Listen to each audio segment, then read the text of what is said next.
आपको गर्दन में झंझनाहट होती है, गर्दन में दुखन होती है, दर्द होता है, जकड़न महसूस होती है, या फिर आपको आपके कंधे में हैवीनेस लगती है, कंधा टाइट लगता है, ये भी नहीं तो आपको आपकी कमर हैवी लगती है, कमर से पैर तक झंझनाहट जाती है, सुन्नपन होता है, टाइटनेस रहती है, या फिर आपको आपके घुटने में और कूल्हे में हैवीनेस लगती है, कूल्हा काम नहीं करता, जकड़न रहती है, चलने फिरने में तकलीफ होती है। अगर ऐसा है या इन पांचों में से कोई भी समस्या है तो आज का ये वीडियो आपके बहुत काम का होने वाला है, क्योंकि आज के वीडियो में हम बात करेंगे इन्हीं 5 समस्याओं पर, अर्थात जकड़न में दर्द, इन सभी को दूर करने के लिए, हल्की समस्या को दूर करने के लिए घर में हम क्या उपाय कर सकते हैं। इसलिए इस वीडियो को अंत तक देखिएगा, साथ ही साथ अपने चैनल को सब्सक्राइब अवश्य कर लीजिए। शुरुआत करते हैं आज के सेशन की। मैं हूं आपका physiotherapist, director Rooprani health care Agra से, डॉक्टर अभिनव चतुर्वेदी। पहला सेगमेंट है हमारा नेक। नेक से हमारी नर्व्स निकलती हैं, अल्नर नर्व, मीडियन नर्व और रेडियल नर्व। तो हम मीडियन नर्व को कैसे हम स्ट्रेच करेंगे। मीडियन नर्व हमारे हाथ को सप्लाई करती है सामने की तरफ। अगर हमें इसे स्ट्रेच करना है तो क्या करना चाहिए, जिस तरह से हम सूर्य को पानी देते हैं इस तरह से, तो हमारे हाथ को दीवार पर इस तरह से लगा लें। अब अपनी गर्दन को अपोजिट साइड लेकर जाएं तो आपको महसूस होगा कि आपके इस पूरे हिस्से में खिंचाव पड़ रहा है। ये होता है मीडियन नर्व का स्ट्रेच। अगर हम बात करें कि अल्नर नर्व को कैसे स्ट्रेच किया जाएगा, तो देखिए अल्नर नर्व सप्लाई करती है हमारे हाथ के इस हिस्से को और पीछे इस हिस्से को। इसे स्ट्रेच करने के लिए क्या करते हैं, हाथ को लाइए और कान के पास ऐसे लगा देना है। अब मैं अपने दूसरे हाथ से अपनी उंगलियों को अंदर प्रेस करूंगा। ये होता है अल्नर नर्व का स्ट्रेच। इसके बाद तीसरी आती है रेडियल नर्व। रेडियल नर्व हमारे हाथ के इस हिस्से को आगे पाम और ये 2 उंगलियों को सप्लाई करती है, साथ में हाथ के पिछले हिस्से को सप्लाई करती है, ये पहली 1.5 उंगलियां। अब अगर हमें रेडियल नर्व का स्ट्रेच करना है तो किस प्रकार से करेंगे। हाथ को कुछ इस तरह से रखिए, थोड़ा घुमाकर।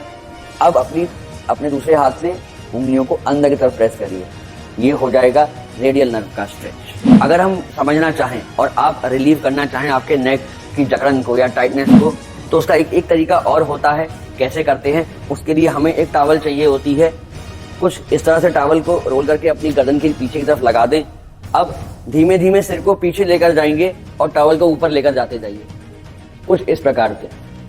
टॉवल को ऊपर खींचिए, गर्दन पीछे चली जाएगी।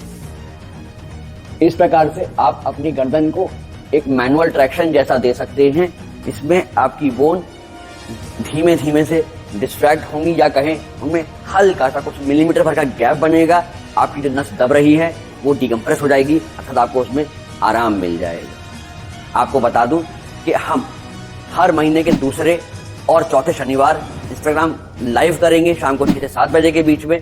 उससे जुड़ने के लिए हमें इंस्टाग्राम पे फॉलो कर लें, जिससे आप उस लाइव सेशन में आकर अपनी समस्याएं हमसे पूछकर तुरंत उसका हल पा सकें। हमने जाना कि नेक को कैसे रिलीज करते हैं। अब हम आगे चलते हैं, बात आती है कंधे की।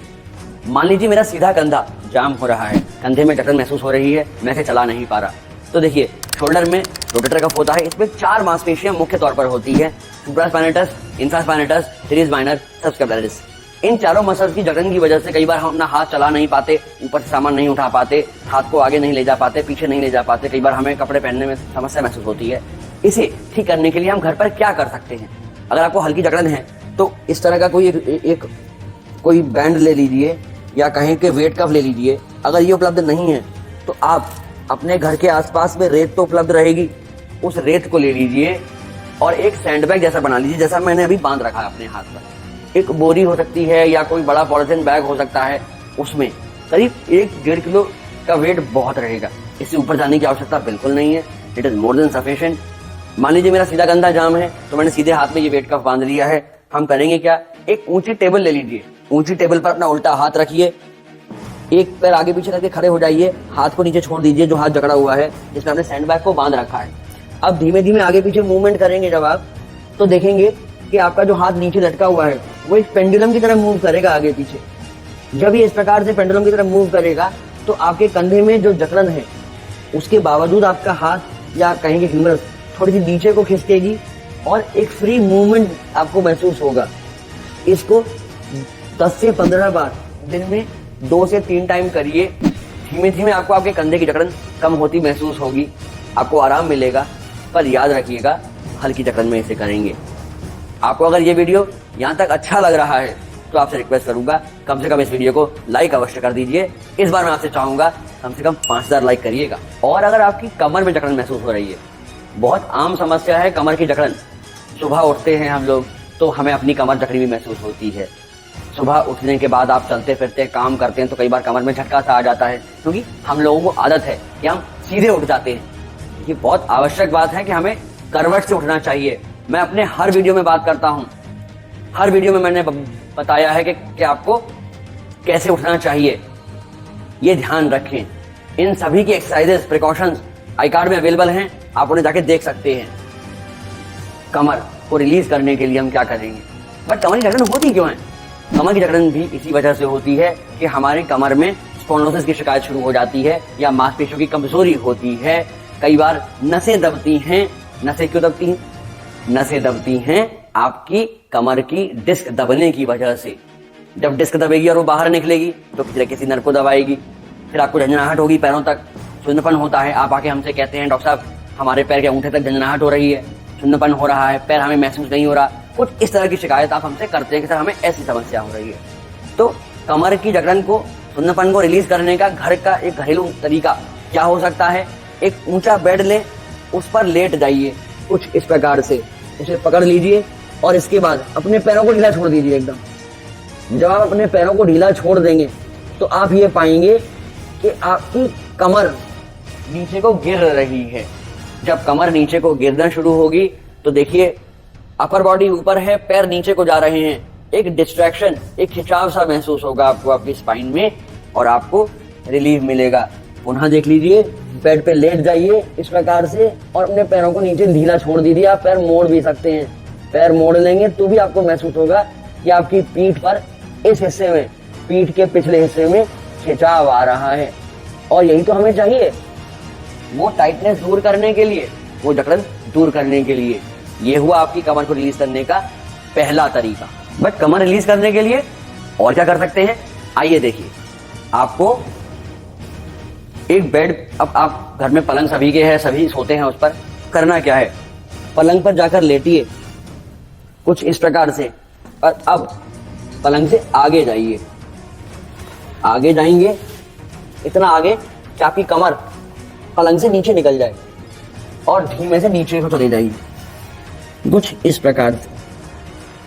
आप ये भी कर सकते हैं कि आपके पैरों पर कोई बैठ जाए, अन्यथा अगर आप कॉन्फिडेंस है कि आप गिरेंगे नहीं तो आराम से बेड से नीचे जाइए, हाथों को नीचे टिका दीजिए और धीमे से अपने सिर को नीचे ला सकते हैं। इस प्रकार का मूवमेंट करने से भी आपकी कमर पर एक खिंचाव महसूस होगा और आप अपनी पीठ की जकड़न को धीमे धीमे कम कर सकते हैं। आपको बता दूं, इन सभी तरीकों का इस्तेमाल आप कर सकते हैं मगर हल्की समस्या में। अगर आपको समस्या ज्यादा हो रही है तो अब आपको ये सारी तरीके छोड़कर अपने आसपास किसी फिजियोथेरेपिस्ट को संपर्क करना है। अगर आप चाहें तो आप हमें भी संपर्क कर सकते हैं नीचे दिए गए नंबरों पर। और इन सभी समस्याओं के ऊपर, इन्हीं सारी 5 समस्याओं के ऊपर एक्सरसाइज के वीडियो अवेलेबल हैं, या कहें कि कमर के ऊपर अगर एक्सरसाइज जानना चाहते हैं उसका लिंक आई कार्ड में है। जाकर इस वीडियो को खत्म करने के बाद उन्हें देख लीजिएगा। यहाँ तक हमने जान लिया कि आप अपनी गर्दन की जकड़न को कैसे दूर कर लेंगे। इसके बाद आपने जाना कि आप अपने कंधे की जकड़न को कैसे दूर कर लेंगे, और अभी तक आपने जाना कि अपनी कमर की जकड़न को आप कैसे दूर कर लेंगे। अब हम जानते हैं कि अपने कूल्हे की जकड़न को हम कैसे दूर कर सकते हैं। उसके लिए होता है एक स्ट्रेच जिसे हम कहते हैं पाइरीफर्मिस स्ट्रेच। पाइरीफर्मिस एक ऐसी मसल होती है जो हमारे स्पाइन के सेक्रम से शुरू होती है और फीमर पे जाके अटैच होती है। इस मसल की टाइटनेस की वजह से भी कई बार पैरों में झंझनाहट महसूस होती है, क्योंकि ये मसल शाटिक नर्व के आगे से जाती है। शाटिक नर्व को कभी कभी ये मसल भी दबा सकती है, परंतु इस मसल के टाइट होने से हमारे हिप का मूवमेंट बड़ा इफेक्ट होता है। हिप का जो इंटरनल एक्सटर्नल रोटेशन है वो इफेक्ट हो सकता है, हिप का फ्लेक्शन इफेक्ट हो सकता है। तो आइए समझते हैं कि इस मसल को हम कैसे रिलीज करते हैं। बेड पर करवट से लेटिए और सीधे हो जाइए। इसके पश्चात आप अपने दोनों पैरों को मोड़ कर रख सकते हैं। अब आपने अपने एक पैर को ऊपर रखना है। आमतौर पे लोग इस तरह से लेटते ही हैं बेड पर। इसके पश्चात अपने सीधे उल्टे हाथ से तो पकड़िए घुटने को, दूसरे हाथ से पकड़िए एंकल को और धीमे से पैर को अपनी तरफ पुल कर दीजिए। ध्यान ये रखेंगे कि पैर नीचे मुड़ ना जाए, पैर को सीधा रखिए। इस प्रकार से पकड़कर बस अपनी तरफ हाथों को खींच लेना है। इस प्रकार से आप पाइरीफर्मिस मसल को स्ट्रेच कर सकते हैं। आपको आपके थाई के इस हिस्से में स्ट्रेच महसूस हो जाएगा। ये मूवमेंट है पाइरीफर्मिस का ऑपोजिट। पाइरीफर्मिस का काम होता है पैर को इंटरनल रोटेट करना, या कहें कि हिप को इंटरनल रोटेट करना, फ्लेक्शन करना और अडक्शन करना। हम मूवमेंट क्या कर रहे हैं, पैर को फ्लेक्स कर रहे हैं, अबडक्ट कर रहे हैं और एक्सटर्नल रोटेट कर रहे हैं। ये मूवमेंट आ रहा है पाइरीफर्मिस का। ऑपोजिट मूवमेंट हो गया ना जो परफॉर्म करती है। इस प्रकार से आप करेंगे। अगला होगा पेंडुलम स्ट्रेच। हम इसे कैसे करेंगे, इसके लिए हमें एक ऊंची सीढ़ी चाहिए। सीढ़ी के साथ हमें एक वेट कफ चाहिए। आपको वेट कफ चाहे तो किसी रेत से भरे हुए बोरे से बना सकते हैं, या इस प्रकार का एक सैंडबैग ले सकते हैं। इस सैंडबैग को अपने पैर पर बांध लीजिए कुछ इस प्रकार से। देखिए पेंडुलम मूवमेंट जैसे हमने कंधे के लिए किया था, कंधे को नीचे लटकाया था, इसी प्रकार से हम अपने पैर को नीचे की तरफ लटकाएंगे। हमने अभी अब देखिए मैंने वेट कफ बांधने के लिए भी क्या यूज करा, सीढ़ी पर ऊपर पैर रखा, मैं पूरा नीचे नहीं झुका ताकि मेरी कमर में खिंचाव ना आ सके। इसलिए इन प्रिकॉशंस का भी ध्यान रखिए अपनी डे टू डे लाइफ में। इसके ऊपर भी एक वीडियो अवेलेबल है चैनल पर, जिसका लिंक आई कार्ड में है, जाकर आप उसे देख सकते हैं। ऐसी बहुत सारी और वीडियोस हैं चैनल पर जिनमें हमने बहुत सारी अच्छी चीजें बताई हैं। जाइए और इस वीडियो के खत्म होने के बाद उन्हें भी अवश्य देखिए, जिससे आप और जानकारी पा सकें कि हमें क्या अपनी डे टू डे लाइफ में करना चाहिए और क्या नहीं करना चाहिए। अभी आगे बात करते हैं हिप की जकड़न को पेंडुलम एक्सरसाइज से कैसे दूर करते हैं। वेट कफ हमने बांध लिया है। एक सीढ़ी पर ऊपर ऐसे खड़े हो जाइए, दूसरे पैर को आराम से नीचे छोड़ दीजिए। अब इसके बाद आप मूवमेंट कर सकते हैं पेंडुलम की तरह। पैर को आगे पीछे लेकर जाएंगे तो आप महसूस करेंगे कि जो वेट आपने अपने पैर पे बांधा है वो आपके पैर को नीचे की तरफ पुल कर रहा है। इसको हम कहते हैं डिस्ट्रैक्शन। आप समझ सकते हैं कि पैर नीचे की तरफ पुल हो रहा है। याद रखिए जब आपका एक पैर जमीन पे लटका होगा जमीन की तरफ और एक पैर से आप खड़े हैं तो आपका बैलेंस बिगड़ सकता है। इस बैलेंस को बिगड़ने देने से बचने के लिए प्रॉपर सपोर्ट यूज करिएगा, जिससे आप किसी भी प्रकार की इंजरी से बच सके। ध्यान से मूवमेंट करिए, स्वस्थ रहिए। अब यहाँ हम बात करते हैं और आगे चलते हैं कि घुटने की जकड़न, अगर आपके घुटने में जकड़न है तो आप कैसे उसे दूर कर सकते हैं। तो घुटने की जकड़न को दूर करने के लिए आपको एक टॉवल की आवश्यकता होगी, कुछ इस प्रकार की टॉवल जिसे हम रोल कर लेंगे। इस रोल करी हुई टॉवल को आप अपने घुटने के नीचे लगा सकते हैं। कुछ इस प्रकार से घुटने के नीचे लगाइए और धीमे से आप अपने पैर को अंदर की तरफ दबा सकते हैं।